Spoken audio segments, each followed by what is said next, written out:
What exactly is a John Waters Christmas?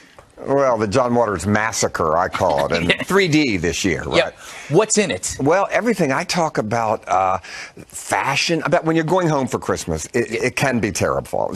So it's for people that love Christmas, people that hate it. I tell people, pass out verbal abuse whistles to your family. If anybody says anything bad, just blow the whistle. Eventually, people will laugh. That's a great you got to figure a way to get through it. Yeah. Now, this show is going on right now. It's the ninth performance. I'm on like 12 or 13 out of 19. Yeah.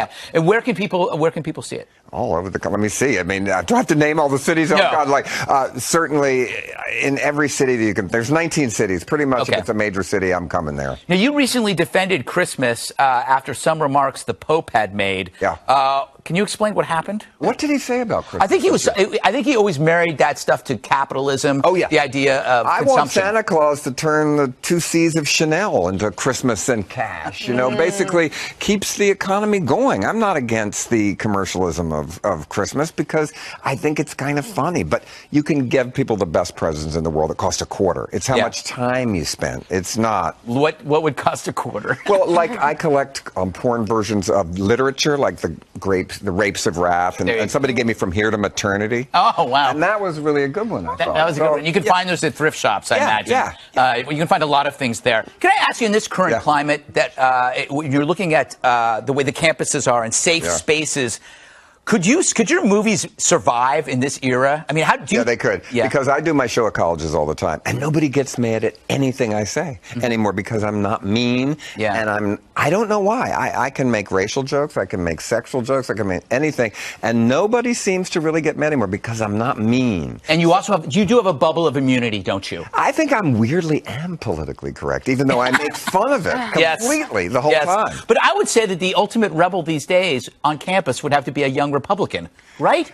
Or no, the most rebellious thing you can do is, if you're young, is to not have a phone. Yes. Yeah, or to have a landline. That is I immediately don't trust you. Yeah, that's what I mean. I really think a kid says, I don't have a phone, I don't want one. I think, whoa, a rebel here. This is a great kid. So I have one more question, because you have a history of, you write about dark characters. You worked in a prison. You taught in a prison. Yeah. In this last month, we've seen a lot of bad things happening, a lot of terror attacks.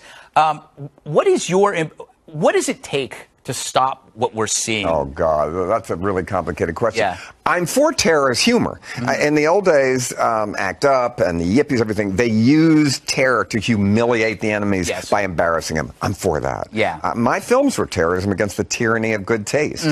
But how to stop this? It's tough, because terrorism is the only way to fight if you have no power, and you can never protect yourself. That's why it works. So, but if you stay home, if you change your life, they won, and then you stay home and an airplane crashes into your house. There's no way to get you never know how it's going to happen. Yeah, you really don't know. Yeah, you can slip on a bathtub. Yeah. Yeah, that's how I'm going to go. On a bathtub. In a bathtub, on a bathtub. Well, you knew what I meant. Slip on a bathtub if you're very large. Yes. Trip on a bathtub. If you're, ample woman or something. My favorite kind of woman. You can't say the word fat anymore, so it's ample. You can say it. Yeah. Plus size. You could say plus size. I love fat. All right. Thank you, John. A pleasure. And when you come back, you got to come back for the whole show. We'll talk about all sorts of stuff. All righty.